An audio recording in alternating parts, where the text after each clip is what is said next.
Josh was one of those kids who was just born to be a bully. He was built more like a gorilla than a human teenager, and he had the disposition of a Rottweiler someone had just tried to neuter with a pair of rusty scissors.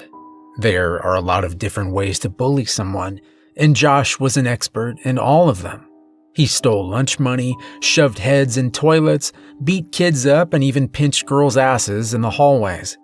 But the thing that really made Josh born to be a bully was his dad. The man looked like an even bigger, uglier version of Josh, and he basically owned the small town we all lived in, and he seemed to think that he owned the people, too. If somebody pointed out that Josh shouldn't slap girls' asses in the hallway, you can bet a few phone calls later that that person would be out of a job thanks to Josh's daddy dearest. To this day, I sometimes wonder if the horrible events that would forever besmirch our town's history could have been avoided if someone had just held him accountable. But nobody ever did, and I guess that I'll never know. The thing that started it was something simple. Josh took a special interest in making one particular kid's life miserable. Little Billy Williamson was just too easy of a target. He was skinny, pale, and kids called him the Scarecrow because of the patches in his clothes. Of course, it wasn't Billy's fault that his mom was poor and couldn't afford new clothes, but you know how cruel kids can be when someone's different. Myself, I always just called him Billy. Every day, Josh would call out to Billy in the halls, "Hey, Scarecrow, come over here so I can beat the stuffing out of you." He thought his joke was so clever that he repeated it every single day, and if Billy didn't laugh, then he'd end up with his head stuck in a toilet. Things went on like that for a while. Nobody seemed to bother with sticking up for Billy, and his overlarge clothes hid the scars that had begun to grow like tree roots down his arms. I never understood why the people this world spits on always end up punishing themselves more, but I guess that's just how it goes. Billy eventually shut down entirely. He wouldn't talk to anyone, wouldn't look you in the eye. The kid was scared of his own shadow. We all thought things couldn't possibly get any worse, but I guess fate didn't really care too much for our ideas, because that week, Billy's mom died, and within a few days the whole town knew that she'd been found with a needle in her arm. If that was a cause for a reprieve, then Josh didn't see it. Rather, he thought the opposite. His prey was wounded, and now was the time to move in for the kill.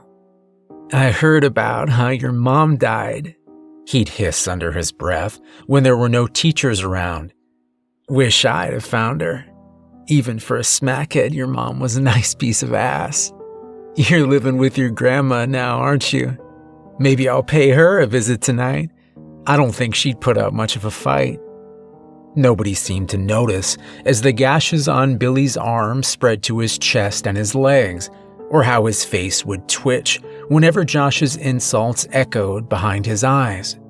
Nobody noticed that he'd started writing in his diary about how much he'd like to steal his dead grandpa's gun and put an end to things his way. Sometimes you'll see a story about a kid like Billy on the news and wonder how nobody stepped in, how nobody saw what was going on in their head. The answer to that is simple. It's just easier to look away. The uglier the truth is, the less people want to face it, because then they'll have to ask themselves why they did nothing for so long. The last day before it happened, Josh had cornered Billy after school and beat him to within an inch of his life. When he got home that day, his face looked like a pound of raw ground beef, and as he stared at himself in the mirror, he decided tomorrow was the day he'd end it. He snuck into his grandpa's gun safe that night and grabbed the old .357 revolver from the inside. He didn't know where to find more ammo, but he knew it was kept loaded in case of a break-in. The next morning, He tucked the revolver in his waistband and slid a long shirt over it. He didn't check to see if it was loaded. He didn't even want to look at it. And yet he clenched his jaw with determination and caught the bus. When he got to school, he noticed there was a crowd outside by the football field. Thankful for the delay, he slid his way in between the shoulders and elbows to the front, and that's when he saw Josh.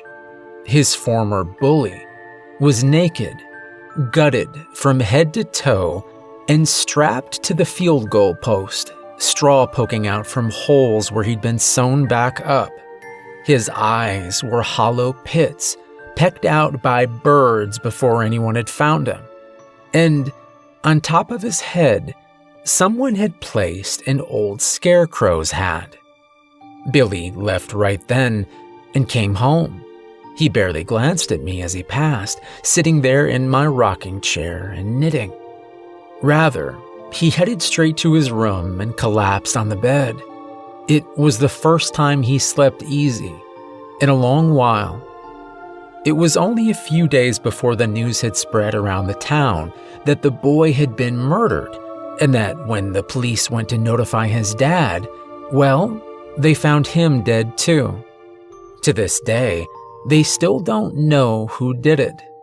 The police suspected Billy at first, and they must have asked me a dozen times if I'd seen my grandson leave the house that night, but I told them the same thing each time. I'd been awake all night watching TV in the den, and I would have seen him if he had left.